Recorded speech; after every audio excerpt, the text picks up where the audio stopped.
बिस्मिल्लाहिर्रहमानिर्रहीम। अस्सलामुअलैकुम स्टूडेंट्स। तो I hope you will be fine. तो in this video we will discuss further MCQs about group theory, subject specialist, lecturer mathematics and educators online preparations. So this video about some important and conceptual MCQs about group theory. इससे पहले भी group theory जो कि बहुत important subject है, काफ़ी videos बनाई हैं, तो वो भी आपको help करेंगी। तो let's start. बिस्मिल्लाहिर्रहमानिर्रहीम. Which of the following function define binary operation on n? n is the set of natural number. Binary operation क्या होता है कि g कोई नॉन एम्प्टी सेट होता है। ये जो स्टेरिक बाइनरी ऑपरेशन होता है g क्रॉस g से g पे, मतलब इस बाइनरी ऑपरेशन को इसी के किसी दो एलिमेंट्स पे हम परफॉर्म करवाएं तो इसी सेट g का कोई एक एलिमेंट आए, तो इसको बोलते हैं बाइनरी ऑपरेशन। अब सेट ऑफ नेचुरल नंबर्स के लिए हमने इन चारों में से कोई बाइनरी ऑपरेशन बताना है। अब ordered pair with small brackets आपने कंसीडर करना है GCD of a and b, and with big bracket square bracket के साथ आपने लेना है LCM of a and b. Okay, round bracket के साथ जीसीडी और स्क्वायर ब्रैकेट के साथ एलसीएम। अब ऑप्शन ए देखें। इन ऑप्शन ए तो ये क्या है, जीसीडी 2 and 3 का 1 और एलसीएम क्या आएगा 6। So 1/6 does not belongs to natural number, so ये बाइनरी ऑपरेशन नहीं हो सकता इस पे एन पे। बी ऑप्शन देखने से पहले सी देखें। GCD of a and b 2 and 3 का क्या है 1, प्रोडक्ट 6 है, तो ये भी नहीं बाइनरी ऑपरेशन हो सकता। डी ऑप्शन में क्या है कि एलसीएम लेना है ए और बी का। अब अगर मैं नंबर्स ले लूँ 2 and 4 तो एलसीएम आ जाता है 4, और ए बी का प्रोडक्ट करूँ इनका तो 8 आ जाता है, तो 1/2 also doesn't belongs to N. तो this function do not define binary operation on set of natural number. ठीक है, अब रीज़न क्या है यहाँ इस नंबर को इससे डिफरेंट लेने की, तो रीज़न इज डैट कि this binary operation set of all natural numbers के लिए होल्ड करना चाहिए। तो अगर आप ये दोनों लेते तो शायद ये कर जाता, ठीक है, 1 आता वो बिलोंग कर एन से, लेकिन हमने सारे नंबर्स के लिए चेक करना है। इन बी ऑप्शन आपके पास ऊपर क्या है एलसीएम ऑफ 2 नंबर्स 2 and 3 का, जो कि 6 आया, और जीसीडी क्या है 1, तो ये 6 आया एंड 6 बिलोंग्स टू एन। तो फिर बी वाला ऑप्शन एक बाइनरी ऑपरेशन है सेट ऑफ नेचुरल नंबर पे। जी नेक्स्ट देखें। If the binary operation asterisk is defined on a set of ordered pairs of real number as a comma b asterisk c comma d is equal to a d plus b c comma b d. क्या है a d plus b c comma b d and is associative then, तो फिर ये क्या होगा। अब options given है। अब आपको बताया हुआ है कि दो ऑर्डर पेयर जो सेट ऑफ 2 ऑर्डर्स पेयर को आपने इस तरह से सॉल्व करना है। अब आपके पास ये 3 ऑर्डर पेयर का सेट आ गया, चाहे आप पहले इन दो को सॉल्व कर लें चाहे फर्स्ट 2 को परफॉर्म कर लें इस ऑपरेशन इसके अकॉर्डिंग। अब हमने सबसे पहले कर लिया लास्ट 2 को, तो क्या है 3 4 मतलब a d plus b c, तो जब किया मल्टीप्लाई ये आ गया कॉमा और ये क्या है बी डी, तो 420 आ गया। ठीक है, इसके अकॉर्डिंग जब इसको सॉल्व किया तो अगेन हमारे पास 2 ऑर्डर पेयर बन गए। अब इसको a b c d consider करके अकॉर्डिंग टू दिस आपके पास क्या आ गया 74,40, तो option a is correct. Next question number 3। In the group G is equal to कितने एलिमेंट्स हैं 1 2 3 4, एंड ये अंडर मल्टीप्लिकेशन मॉड्यूलो 5 का ग्रुप है। दिस सॉल्यूशन ऑफ 2 इनवर्स, इसका सॉल्यूशन बताना है क्या होगा। अब हमें पता है ग्रुप में एसोसिएटिव लॉ होल्ड करता है, तो फिर इन 2 से हटा के पहले 2 पे लगा लो, कोई प्रॉब्लम नहीं होगी। ठीक है, अब हमने बताना है 2 का इन्वर्स क्या होगा। अब हमारे पास ग्रुप है अंडर मल्टीप्लिकेशन मॉड्यूलो 5 का, तो 2 का इन्वर्स इसमें क्या होगा 3। क्यों? क्योंकि 2 को जब आप इसका कंपोजिशन या केलेस टेबल बनाते हैं तो 2 3 जा क्या होता है 6, और 6 अंडर मल्टीप्लिकेशन मॉड्यूलो 5 क्या होगा रिमाइंडर 1, और 1 के ऊपर टॉप मोस्ट ऊपर वाला एलिमेंट क्या होता है इसका इन्वर्स एलिमेंट होता है। तो 2 का इन्वर्स क्या हो गया 3, यहाँ से पुट किया, सारा कुछ एज इट इज़ रहने दिया। अब हमने इनको मल्टीप्लाई किया तो 9 आ गया, अंडर मल्टीप्लिकेशन मॉड्यूलो 5 रिमाइंडर क्या बचा 4, और ये दोनों चीज़ें ऐसे ही। ठीक है, अब यहाँ से ना 2 वेज हैं। एक तो आप जानते हो अगर ग्रुप है तो ग्रुप में कैंसिलेशन लॉस तो होल्ड करते ही हैं, तो 4 दोनों साइड से कैंसिल हो जाएगा। या फिर आप ऐसे कर लें 4 को x से मल्टीप्लाई करवाएंगे तो 4x बन जाएगा इक्वल टू 4, तो वो नेक्स्ट स्टेप में x इज इक्वल टू 4/4 1 आ जाएगा। तो फिर इसका सोल्यूशन क्या होगा, 1 होगा। Option A is correct. अगर आपको इसकी समझ नहीं आई कि 2 का इन्वर्स 3 कैसे है, तो ये ना केयरलेस टेबल से हमने सब कुछ फाइंड आउट करना सीखा हुआ है। इन्वर्स कैसे निकालते हैं जल्दी से, आइडेंटिटी एलिमेंट सब प्रॉपर्टीज़ कैसे सेटिस्फाई करते हैं, तो वो आप देखिएगा पीछे वीडियो। नेक्स्ट देखें question number 4। Let G be a group of order n which of the following condition implies that G is abelian. कि इनमें से कौन सा हम ऑर्डर लें कि हमारा ग्रुप क्या हो जाए, एबिलियन हो जाए। n is equal to 15, n is equal to 21 लें, 36 लें या फिर 16 लें। फर्स्ट वाले ऑप्शन देखें, अगर हम n ले लें 15, अब आप देख रहे हो कि आप इस ऑर्डर को 2 डिस्टिंक्ट प्राइम की प्रोडक्ट की फॉर्म में लिख सकते हो। आपने देखना है कि क्या p डिवाइड कर रहा है q-1 को। q आपके पास है 5 में से 1 कम करें 4, तो 3 डिवाइड नहीं कर रहा q-1 को। अगर तो कहीं ये केस बन जाता है तो only 1 group exist of this order, किस ऑर्डर का, 15 ऑर्डर का जस्ट एक ग्रुप एग्जिस्ट करेगा, जो कि क्या होगा, हमेशा साइक्लिक होगा। और आपको पता है कि हर साइक्लिक ग्रुप एबिलियन तो होता ही है, मतलब एक एबिलियन ग्रुप एग्जिस्ट करेगा। और जब तो प्राइम नंबर्स की फॉर्म में लिखते हैं तो पहला प्राइम दूसरे से लेस होना चाहिए। अब क्वेश्चन में उन्होंने एबिलियन के बारे में ही पूछा है, तो फिर ऑप्शन ए इज़ करेक्ट। इसके अलावा बाकी ऑप्शंस भी देख लें। ए केस तो ये बनता है। अब ऑप्शन बी में देखें, n इज इक्वल टू 21 है। अगर आप इसको लिखें 3 × 7, ठीक है, वो भी तो प्राइम नंबर्स हैं, लेकिन अगर 7 में से आप एक कम करो तो 6 आता है और 3 डिवाइड करता है 6 को।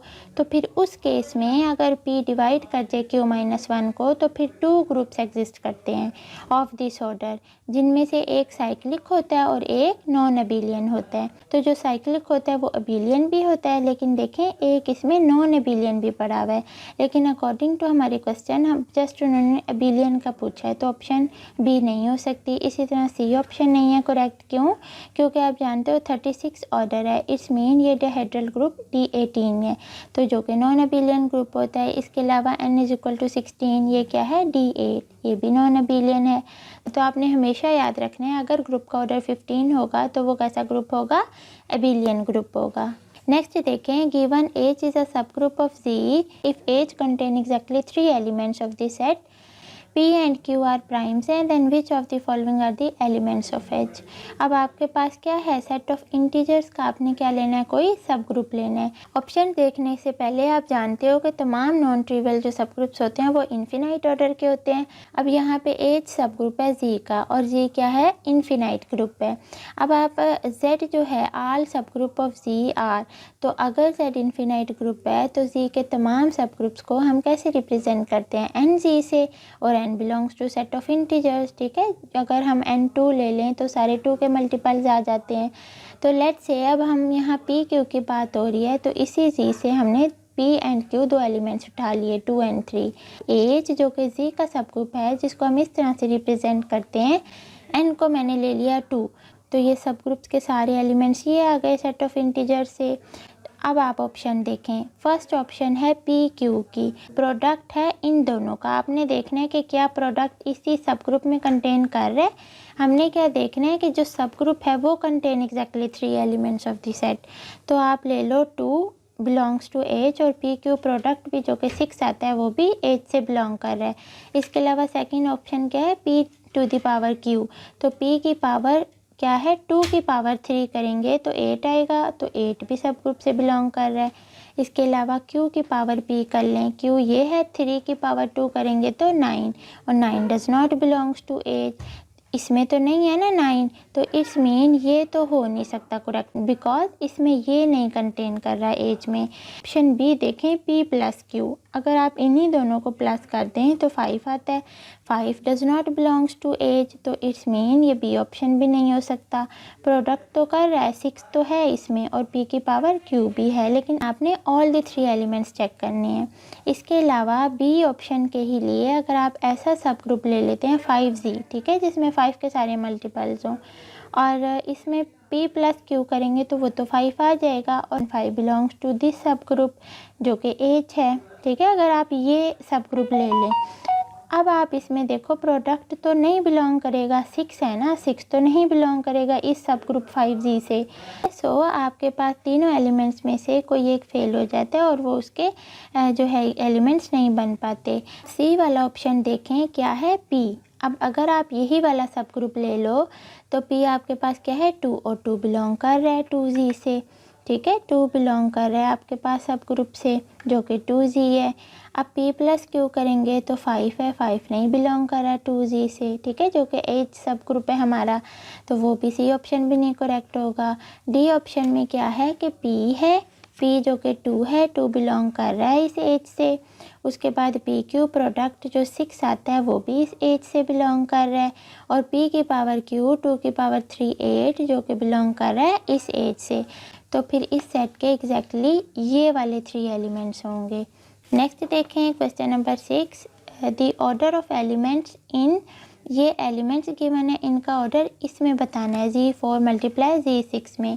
अब जब इस तरह का क्वेश्चन आ जाए तो आपने हमेशा ये बात याद रखनी है कि फर्स्ट एलिमेंट का ऑर्डर फर्स्ट में चेक करते हैं और सेकंड एलिमेंट का ऑर्डर सेकंड ग्रुप में चेक करते हैं।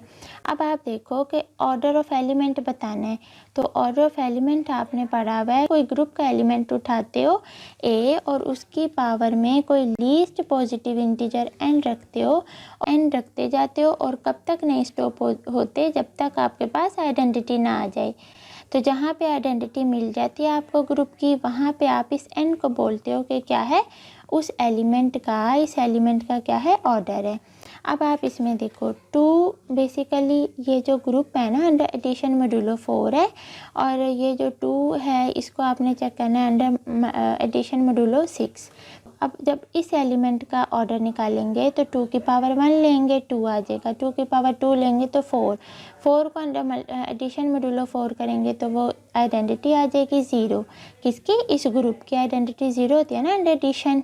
तो ये 2 इस एलिमेंट का इसमें ऑर्डर बन गया। अब दूसरे को इसमें चेक कर लें, दूसरे को चेक करने के लिए आप इसी तरह 2 की पावर 1 लें 2 लें 4, लेकिन इसको आप कैसे चेक करेंगे, एडिशन मॉड्यूलो 6 के थ्रू चेक करेंगे। तो यहाँ 8 आ जाएगा, 8 को मॉड 6 में देखेंगे तो 2 आ जाएगा, फिर 4 आ जाएगा, 2 की पावर 5 लेंगे तो आपके पास 2 आ जाएगा। अब आप चाहे 2 10 तक मैं तो गई थी तो 2 4 2 4 2 4 ही आते जा रहे हैं। ठीक है, मतलब मुझे कहीं पे भी आइडेंटिटी मिल ही नहीं रही है। अब जहाँ से मैंने MCQs ये वाला उठाया है ना, वहाँ ये ऐसे काम किया हुआ था। मेरी तो समझ में नहीं आया कि हमें 10 12 तक चली गई लेकिन 2 4 2 4 ही आ रही हैं। ठीक है, तो फिर अब हम कैसे निकालेंगे इसका, इस एलिमेंट का ऑर्डर। तो उसके लिए फिर दूसरा वे ये है कि आप देखो 2 को 2 से मल्टीप्लाई करो 4 को अंडर एडिशन मॉड्यूलो 4 में देखो तो क्या मिलता है, 0 मिल जाता है। पहला तो एलिमेंट 0 हो गया ये वाला। जब इसको इसके साथ मल्टीप्लाई करवाएंगे तो क्या आएगा 4, और अंडर एडिशन मॉड्यूलो 6 के थ्रू वो 4 ही रहेगा। तो पहला तो 0 हो गया, दूसरा 4 ही रहा। तो ये तो आइडेंटिटी एलिमेंट नहीं मिला हमें। अब 2 को 6 से करवाएं 12 को 4 से करेंगे तो आपके पास 0 आ जाएगा। इसी तरह 2 को 6 से करवाएंगे 12, और 12 को अंडर एडिशन मॉड्यूलो 6 पे जब डिवाइड करेंगे तो आपके पास 0 आ जाएगा। तो इट्स मीन इस एलिमेंट का ऑर्डर क्या बनेगा, 6 बनेगा। इसके अलावा 2 को 4 के साथ करेंगे 8, और ये भी 8 आएगा। तो पहला तो 0 हो जाएगा इसमें भी, लेकिन दूसरे वाला 2 बच जाएगा रिमाइंडर। इसके अलावा जब इसको इसके साथ करेंगे तो देखें 24 आएगा। अब फर्स्ट वाला 24 भी इस पे डिवाइड होके 0 बन रहा है, और सेकंड वाला भी 6 पे होके 0। अब आपने ये ही बात याद रखनी है कि आप लीस्ट लेते हैं। ठीक है, order of element least power पे जिस पे आइडेंटिटी आ जाए ना, उसको बोलते हैं कि वो ऑर्डर है।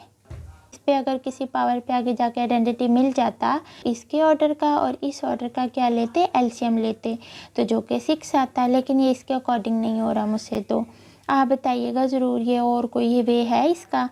जी नेक्स्ट देखें 7, if a and a square both are generator of a finite cyclic group then the order of group is can not be prime, can only be prime, can be any और positive integer होगा, या फिर only even integer होगा।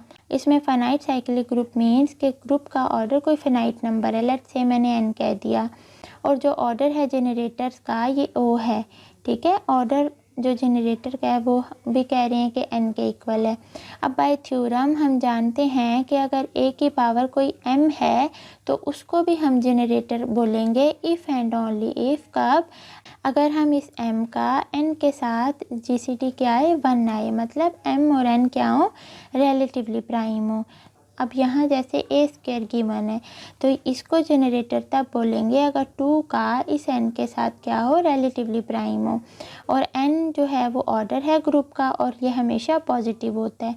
अब अगर positive होता है तो n हम इन 4 ऑप्शंस में से वो वाला चूज़ करेंगे जो कि 2 के साथ रिलेटिवली प्राइम होगा। अब n को आप प्राइम नहीं लेंगे तो फिर उसको इवन या कुछ और ऐसा लेंगे, तो उसके साथ अगर इवन नंबर ले लिया तो उसके साथ तो ये 1 नहीं आएगा इनका GCD, और प्राइम भी नहीं ले सकते बिकॉज प्राइम के 2 फैक्टर्स होते हैं, कैन बी एनी और पॉजिटिव इंटीजर लेंगे। क्यों? क्योंकि n आपके पास ऑर्डर है ग्रुप का और ये हमेशा क्या होता है, पॉजिटिव इंटीजर होता है। सिर्फ और अगर आप इंटीजर्स लेंगे तो 2 का जस्ट उनके साथ GCD 1 होगा, सिर्फ उनके साथ वो रिलेटिवली प्राइम होगा। तो all odd integers with 2 are relatively prime, so option c is correct. Even integer तो ले ही नहीं सकते, अगर यहाँ 4 लेंगे तो ये रिलेटिवली प्राइम तो नहीं होंगे, 1 तो नहीं आएगा, ठीक है। अगर वैसे नहीं तो आप इसको ऐसे देख लें, क्या है कि ग्रुप का ऑर्डर J गिवन है, जनरेटर का ऑर्डर भी हमने n कह दिया। अगर कोई भी a की पावर m का ऑर्डर फाइंड आउट करना है तो उसका फॉर्मूला ये है कि ऊपर ऑर्डर ऑफ G रखते हैं और नीचे आप GCD लेते हैं ऑर्डर ऑफ a, m का। रिलेटिवली प्राइम तभी उसी सूरत होगा जब n को आप और पॉजिटिव इंटीजर लोगे। नेक्स्ट है inverse of this 2x2 matrix in general linear group 2, G7। अब यहाँ जनरल लीनियर ग्रुप बेसिकली एक नॉन अबिलियन ग्रुप होता है अंडर मैट्रिक्स मल्टीप्लिकेशन। अब इसमें जो फर्स्ट एलिमेंट नज़र आ रहा है 2, इसका मतलब ये है इसमें जितने भी मैट्रिसेस होते हैं वो 2x2 ऑर्डर के होते हैं, और G7 का मतलब है कि उनके अंदर जो एंट्रीज ली जाती हैं मैट्रिसेस के अंदर वो फील्ड G7 से ली जाती हैं। अब आपने इन्वर्स बताना है इस मैट्रिक्स का। अब अभी तक तो आप सीखते आए हैं कि इन्वर्स एडजॉइंट निकालते हैं, डिटर्मिनेंट निकालते हैं, ठीक है, देन इन्वर्स फाइंड आउट करते हैं।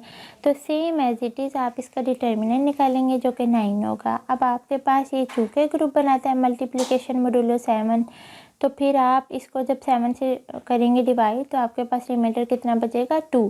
तो ये तो डिटर्मिनेंट हो गया। एडजॉइंट फाइंड आउट करने के लिए इन दोनों की प्लेस चेंज होती है और इन दोनों के साइन। एडजॉइंट फाइंड आउट करने के बाद अगर इस तरह से इन्वर्स पूछा जाए ना जनरल लीनियर ग्रुप में, तो जो यहाँ मोड गिवन होता है ना आपका, उसको आप ऐड करते हैं नेगेटिव एंट्रीज़ में। जस्ट रिमेंबर इतना रखना है कि ऐड करना है +7 को किस में, नेगेटिव एंट्रीज़ में। अब चूँकि हमारे पास ये 2 थी तो इन दोनों में हमने ऐड किया, क्यों, ताकि ये सारी एंट्रीज पॉजिटिव बन जाए। अब यहाँ तो जैसे 7 था, अगर कोई और 8 होता, 6 होता, 4 होता तो फिर आप 4 को ऐड करते नेगेटिव एंट्रीज़ में। अब A इन्वर्स का फॉर्मूला क्या है, adjoint of A over A determinant. तो ये एडजॉइंट रखा, डिटर्मिनेंट रखा, 2 को ऊपर लेकर जाएंगे तो 2 इन्वर्स हो जाएगा इनटू दिस 1। 2 का इन्वर्स क्या होता है, इस फील्ड G7 में ग्रुप फॉर्म करता है अंडर मल्टीप्लिकेशन, तो 2 का इन्वर्स क्या होगा, 4। क्यों? क्योंकि जब आप 2 को 4 से मल्टीप्लाई करते हो तो 8 आता है, और जब 7 से उसको डिवाइड करते हैं तो रिमाइंडर क्या आता है, 1, और 1 आपके पास आइडेंटिटी होती है अंडर मल्टीप्लिकेशन। तो G7 में जो मल्टीप्लिकेटिव इन्वर्स होता है 2 का वो 4 होता है, बिकॉज इसी से आइडेंटिटी मिलती है। तो ये सारा मैंने जैसे पहले भी बताया, सारा हमने कैलिस टेबल से सीखा हुआ है कि आइडेंटिटी इन्वर्स उससे कैसे फाइंड आउट करते हैं। तो आपके पास A इन्वर्स क्या आ गया, 2 इन्वर्स की जगह पे आपने 4 पुट किया और इनटू दिस 1। तो जब 4 को 5 से मल्टीप्लाई किया तो 20, और 20 को आपने किस में देखना है, मॉडुलो 7 में। तो जब 7 से उसको डिवाइड किया तो 6 आ गया। इसी तरह से मिले लिए आपने बाकी एंट्रीज निकाल लेनी है। तो फिर करेक्ट ऑप्शन क्या होगा, ऑप्शन सी। नेक्स्ट देखें 9 वाला, the number of elements and सब ग्रुप। क्या फाइंड आउट करने हैं, एलिमेंट्स की तादाद भी और सब ग्रुप्स की of order 20 in Z100 are respectively. हाँ जी, अब ऑर्डर 20 के Z100 में कितने नंबर ऑफ एलिमेंट्स और सब ग्रुप्स एग्जिस्ट करते हैं वो हमने बताना है। अब Zn जो होता है वो साइक्लिक ग्रुप होता है, n चाहे कुछ भी हो, तो इट्स मीन Z100 भी साइक्लिक ग्रुप होगा। अब यहाँ एक बात याद रखनी है, जिस तरह ये ऑर्डर गिवन है, अगर तो ऑर्डर इस ग्रुप के ऑर्डर को डिवाइड करता होगा देन आप उसका आगे फाइंड आउट करेंगे, उसके नंबर ऑफ एलिमेंट्स और सब ग्रुप। अगर 20 इस 100 को डिवाइड ना करता तो फिर आपके पास कोई एलिमेंट एग्जिस्ट ना करता, किस ऑर्डर का, 20 ऑर्डर का इन दिस ग्रुप। अब अगर ग्रुप का ऑर्डर n है तो फिर number of elements of order d यहाँ पे किसको बोल रहे हैं, 20 को बोल रहे हैं कि इस ऑर्डर के नंबर ऑफ एलिमेंट्स इसमें कितने होंगे। तो वो निकालने का तरीका है आइलर फाई फंक्शन के थ्रू, फाई ऑफ d के थ्रू। d क्या है, 20, तो फाई ऑफ 20 से जब आप निकाल लेंगे तो नंबर ऑफ एलिमेंट्स आ जाएंगे इस ऑर्डर के, कितने एग्जिस्ट करते हैं। तो इसका अब आगे तरीका ये है कि अगर तो यहाँ ऑड होता है तो उसका तरीका ये होता है कि उसमें से एक कम कर देते हैं। अच्छा, अगर यहाँ 17 हो तो उसमें से एक कम करते 16, तो 5 ऑफ जो 17 का आंसर क्या था, 16। अब यहाँ ये तो इवन है तो इसकी आपने कर लेनी है प्राइम फैक्टराइजेशन। प्राइम फैक्टराइजेशन करने के बाद आपने ये जो 20 जितने ऑर्डर का आप निकाल रहे हो ना कि कितने एग्जिस्ट करने हैं, उसको रखना है 20 इंटू 1 माइनस इस 2 को डिनोमिनेटर में लेकर जाना है, 1 माइनस 1/2 इंटू 1 माइनस 1/5। आगे और भी होते तो उसको भी ऐसे ही लिखते जाते। तो जब इनको सॉल्व किया तो नंबर ऑफ एलिमेंट्स कितने आए ऑर्डर 20 के, 8। इसके अलावा इससे पहले हमने वो पंजाब यूनिवर्सिटी पीयू के कुछ MCQs किए थे ग्रुप थ्योरी में, उसमें मैंने ये तरीके से करवाया था। मुझे तो ये इजी लगता है कि उसमें प्राइम फैक्टराइजेशन करने के बाद इन पे 5 अप्लाई करना है। 5 फिर क्या करना है, देखें जितनी 2 की पावर होती है ना उसमें से माइनस करना है 2 की इस पावर से एक कम। मतलब अगर है ना 5 ऑफ 2 की पावर p, तो कैसे निकालते हैं, 2 की पावर p माइनस 2 की पावर p माइनस 1। ठीक है, तो यहाँ 5 ऑफ 2 की पावर 2 माइनस 2 की पावर 1, इसी तरह 5 की पावर 1 माइनस 5 की पावर इससे एक कम, तो ये 2 आया, इसका 4 आया, तो ये 8। इस तरह से भी निकल सकते हैं। तो ये वे ठीक है निकालने का ना। अब आप इसमें देखो कि 8 ऑप्शन नंबर ऑफ एलिमेंट्स तो निकल आए 8 हैं, तो या तो ऑप्शन बी हो सकती है या फिर डी हो सकती है। अब नंबर ऑफ सब ग्रुप निकालने के लिए हमें पता है कि 20 जो है वो 100 इस ऑर्डर को डिवाइड कर रहा है, तो ग्रुप का ऑर्डर क्या है, n, और डी कोई ऐसा पॉजिटिव इंटीजर है जो कि n को डिवाइड कर देगा, तो फिर ये हमें एक सब ग्रुप देगा। ये ना सिर्फ सब ग्रुप देगा बल्कि एक यूनिक सब ग्रुप देगा जो कि साइक्लिक ग्रुप होगा ऑफ ऑर्डर 20 का। मैं फिर बता दूं, अगर डी पॉजिटिव इंटीजर है और वो n को डिवाइड कर जाता है तो हमें पता है कि ये Z100 एक साइक्लिक ग्रुप है और इसके अंदर ऑर्डर 20 का जस्ट एक यूनिक सब ग्रुप एग्जिस्ट करेगा। यूनिक का क्या मतलब है, सिंगल, एक ही। तो इसके अंदर ऑर्डर 20 के सब ग्रुप की तादाद कितनी हो गई, 1, तो 8,1 इज करेक्ट। ये लास्ट है हमारा inverse of n-1 in u of n when n is greater than 2 is, कि n-1 का इन्वर्स क्या होगा। अब u of n basically unitary group होता है जो कि ग्रुप बनाते हैं अंडर मल्टीप्लिकेशन मॉड्यूलो 9 के। अब हमने n-1 का इन्वर्स बताना है। अब यूनिटरी ग्रुप में सेट ऑफ इंटीजर्स के तमाम क्या आ जाते हैं, यूनिट्स एग्जिस्ट कर रहे होते हैं। अब u ऑफ n के अंदर ऐसे एलिमेंट्स के एग्जिस्ट करते हैं जिनका हम GCD लें इस n के साथ 1 आए, मतलब ये k और n आपस में रिलेटिवली प्राइम हो, और यहाँ पे k जो है वो 1 से ग्रेटर या इक्वल और n से लेस होना चाहिए। अब यूनिटरी ग्रुप में आपने हमेशा ये बात याद रखनी है कि जो n-1 वाला एलिमेंट होता है ये सेल्फ इन्वर्स होता है, इसका इन्वर्स ये खुद ही होता है। कैसे, देखें, अगर आप इसको मल्टीप्लाई करवाते हैं n-1 को n-1 से तो आपके पास ये आ जाता है। अब अगर आप इसको चेक करें अंडर मोड तो इसको अंदर रखेंगे, n से डिवाइड करेंगे तो पहले तो ये कैंसिल हो जाएगा, फिर n को -2 से करेंगे तो ये -2n, ये भी कैंसिल हो गया, तो रिमाइंडर क्या बचा, 1। और आप जानते हो अंडर मल्टीप्लिकेशन मॉड्यूलो 9 जो आपकी आइडेंटिटी होती है वो क्या होती है, 1। n-1 ही n-1 का क्या है, इन्वर्स है। तो ये बात हमेशा याद रखनी है कि n-1 एलिमेंट्स जो है वो ऑलवेज सेल्फ इन्वर्स इन UN। तो करेक्ट ऑप्शन इज सी। इंशाल्लाह फिर फर्दर MCQs 10 से ऑनवर्ड हम फिर नेक्स्ट वीडियो में करेंगे। वीडियो लंबी हो रही है फिर इंशाल्लाह बाद में। तो ये वीडियोस बनाने में बहुत मेहनत लगती है। ये जितना काम इजी लगता है ना उतना ये बिल्कुल भी नहीं है। तो मुझे ज़रूर अपनी दुआओं में याद रखा करें। मिलते हैं नेक्स्ट वीडियो में। Take care. अल्लाह हाफिज़।